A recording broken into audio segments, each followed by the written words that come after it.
Mr. President, I rise today to address the current situation in Syria. First, I welcome the Vice President's announcement of a ceasefire which will prevent further loss of life.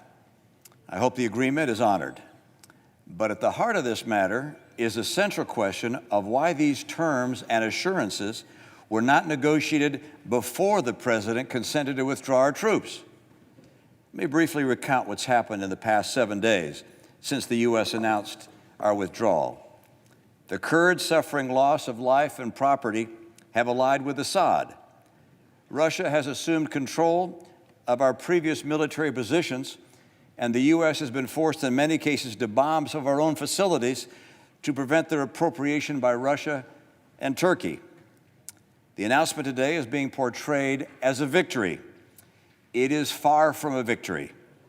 Serious questions remain about how the decision was reached to precipitously withdraw from Syria and why that decision was reached. Given the initial details of the ceasefire agreement, the administration must also explain what America's future role will be in the region, what happens now to the Kurds, and why Turkey will face no apparent consequences. Further, the ceasefire does not change the fact that America has abandoned an ally. Adding insult to dishonor, the administration speaks cavalierly, even flippantly, even as our ally has suffered death and casualty. Their homes have been burned and their families have been torn apart. We know the truth about our Kurd allies. They lost 11,000 combatants in our joint effort to defeat ISIS. We dropped bombs from the air and provided intelligence and logistics behind the lines. The Kurds lost thousands of lives. 86 brave Americans also lost their lives so tragically. It's argued that the Kurds were fighting for themselves. Of course they were. That's the nature of an alliance. We fight together, each pursuing our own vital interests. America leaves no soldiers behind.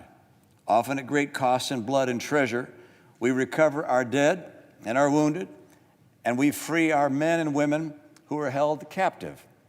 This is a matter of American honor and promise. So too is the principle that we stand by our allies, that we do not abandon our friends.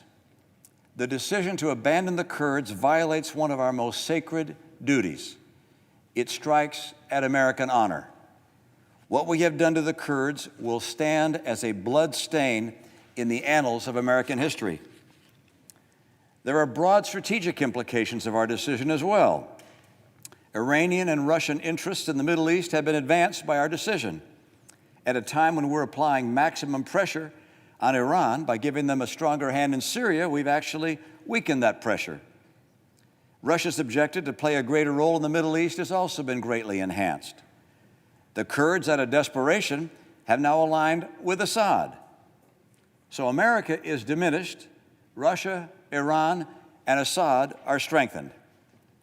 And so I ask how and why this decision was reached.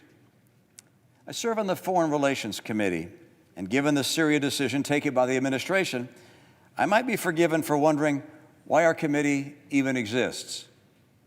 I say this because apparently the decision to leave Syria was made without consultation with the committee or even with the committee chairman and ranking member. Just 3 weeks ago, our subcommittee held hearings to receive an extensive analysis of the conditions and the way forward in Syria.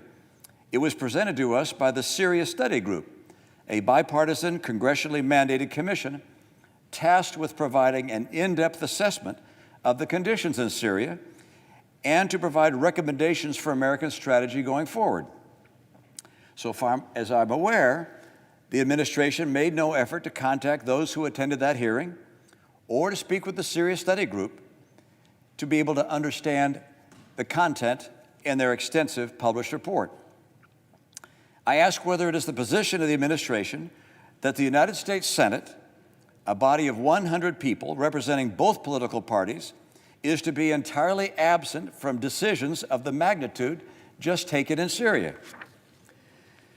Now, some argue that we should not have been in Syria in the first place because there was not a vote taken by the Senate to engage in war there. I disagree. Congress has given the president legal authority and funding to fight against terrorists in Syria. However, even if one, for purposes of argument, believed that no authorization had been given, that's really irrelevant to the decision as to the withdrawal once we have allied with a people, the Kurds, committed to defend them, and together defeated ISIS. Once you jump in the ocean to save a drowning soul, you don't turn around with the excuse that you didn't have to jump in the first place. It is a matter of commitment. Others argue that we should just get out of a messy situation like this. The Middle East, they say, has had wars going on forever. Just let them have at it. There's, of course, a certain logic to that position as well. But again, it applies only to the original decision as to whether or not we should have gone into Syria. Once we have engaged and made the commitments we made, honor as well as self-interest demand that we not abandon our allies. It's been suggested that Turkey may have called America's bluff, telling the president they were coming no matter what we did. If that's so, we should know it, for it would tell us a great deal about how we should deal with Turkey now and in the future. Some have argued that Syria is simply a mess, with warring groups and subgroups, friends and allies shifting from one side to the other, and thus we had to exit because there was no reasonable path for us to go forward. Are we incapable of understanding and shaping complex situations? Russia seems to have figured it out. Are we less adept than they? And are our principles to be jettisoned when we find things get messy? The administration claims that none of these reasons are accurate. Instead, the president has said that we left to fulfill a commitment to stop endless wars, to bring troops home, to get them out of harm's way, perhaps to save money. I find these reasons hard to square. Why? Well, we withdrew 1,500 troops in Syria, but we're adding 2,000 troops in Saudi Arabia. And all totaled, we have some 60,000 troops in the Middle East. Assuming for the sake of understanding that getting out of endless wars was the logic for the decision, why would we take action so precipitously? Why would we not warn our ally, the Kurds, of what we were about to do? Why would we not give them time to also withdraw, or perhaps to dig in to defend themselves? Clearly, the Turks had a heads up because they were able to start bombing within mere hours. I simply don't understand why the administration did not explain in advance to Erdogan that it's unacceptable for Turkey to attack an American ally. Could we not insist that together we develop a transition plan that protects the Kurds, secures the ISIS prisoners, and meets the legitimate concerns of Turkey as well? Was there no chance for diplomacy? Are we so weak and so inept diplomatically that Turkey forced the hand of the United States of America? Turkey? I believe that it's imperative that public hearings are held to answer these questions, and I hope the Senate is able to conduct those hearings next week. I note in closing that I also hope the ceasefire agreement is honored and that Turkey ends its brutal killing. But I note that lives are already lost and American honor has already been tarnished. We once abandoned a red line. Now we abandon an ally. Mr. President, we need answers. What has happened in Syria should not happen again, and we, the Senate, must take action to make sure that it does not. I yield the floor.